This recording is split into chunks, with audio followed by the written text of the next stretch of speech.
അസ്സലാമു അലൈക്കും വറഹ്മത്തുള്ളാഹി വബറകാതുഹു. നമസ്കാരം സഹിഹാവാൻ പറ്റുന്ന രൂപത്തിലുള്ള വസ്ത്രധാരണയെക്കുറിച്ചാണ് സഹോദരൻ്റെ ചോദ്യം.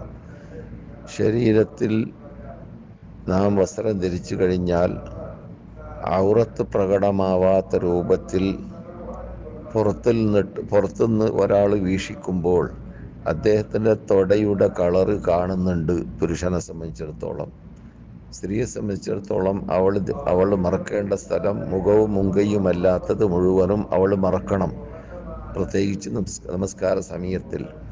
അങ്ങനെയുള്ള ആ മറക്കേണ്ടതായ സ്ഥലത്ത് അവൾ മറക്കുന്ന സന്ദർഭത്തിൽ അവൾ ധരിച്ചതായ വസ്ത്രത്തിൽ കൂടി അവളുടെ തോല് പുറമെ നിന്ന് ആ തോലിൻ്റെ കളറ് പ്രകടമാകുന്നുണ്ട്.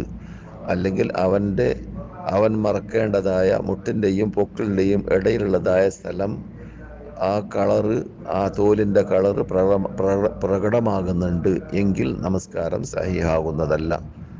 അതാണ് യഥാർത്ഥത്തിൽ നാം ശ്രദ്ധിക്കേണ്ടത്.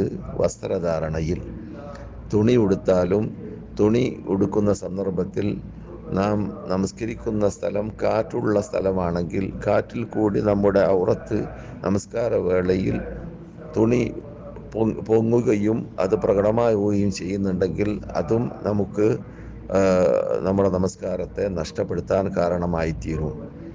അതുകൊണ്ടാണ് ചില ആൾക്കാരൊക്കെ തുണി ഉടുക്കുന്ന സന്ദർഭത്തിൽ അത് മൂട്ടിയ തുണി അഥവാ അതിൻ്റെ അതിൻ്റെ സൈഡുകളെ കൂട്ടി തുന്നപ്പെട്ടതായ തുണി ഉടുക്കാൻ വേണ്ടി പരിശ്രമിക്കുന്നത്.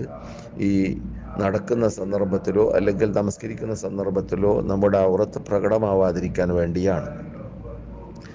ഏതായാലും സഹോദരൻ്റെ ചോദ്യത്തിൽ വന്നതായ പുറമേ നിന്ന് കാണുന്ന സന്ദർഭത്തിൽ ശരീരത്തിൻ്റെ കളറ് പ്രകടമാവാത്ത രൂപത്തിൽ ഉള്ളതായ ഡ്രസ്സായിരിക്കണം ധരിക്കേണ്ടത്. അത് ഡബിളോ അല്ലെങ്കിൽ ഒറ്റയോ എങ്ങനെയായിരുന്നാലും വിരോധമില്ല. ഈ നിബന്ധനയാണ് അവിടെ പാലിക്കേണ്ടത്. ഔറത്ത് ഏതാണെന്ന് ഞാൻ വിശദീകരിച്ചു. ആ ഔറത്ത് എന്ന് പറയുന്ന അഥവാ നിസ്കരിക്കുമ്പോൾ പ്രകടമാവാൻ പാടില്ലാത്തതായ ഭാഗങ്ങൾ പുരുഷന്മാർക്ക് അതുപോലെ സ്ത്രീകൾക്ക് ആ സ്ഥലങ്ങളിൽ ധരിക്കുന്നതായ വസ്ത്രം നാം പുറമെന്ന് നോക്കിയാൽ തോലിൻ്റെ കളറ് പ്രകടമാവുന്ന രൂപത്തിലാണെങ്കിൽ നമസ്കാരം സഹിയാകുന്നതല്ല. അതുപോലെ തന്നെ അങ്ങനെയുള്ള ഡ്രസ്സ് യഥാർത്ഥത്തിൽ നാം മറ്റു നമസ്കാരമല്ലാത്ത സന്ദർഭങ്ങളിലും ഒഴിവാക്കേണ്ടതാണ്. പ്രത്യേകിച്ച് മനുഷ്യന്മാരുടെ മുമ്പിലാകുമ്പോൾ, സ്ത്രീകളെ സംബന്ധിച്ചിടത്തോളം പുരുഷന്മാരുടെ മുമ്പിലാകുമ്പോൾ, അന്യപുരുഷന്മാരുടെ മുമ്പിലാകുമ്പോൾ. ഇതാണ് ഈ വിഷയത്തിൽ മനസ്സിലാക്കേണ്ടത്. അല്ലാഹു അലം. അസ്സലാമു അലൈക്കും വറഹ്മത്തുള്ളാഹി വബറകാതുഹു.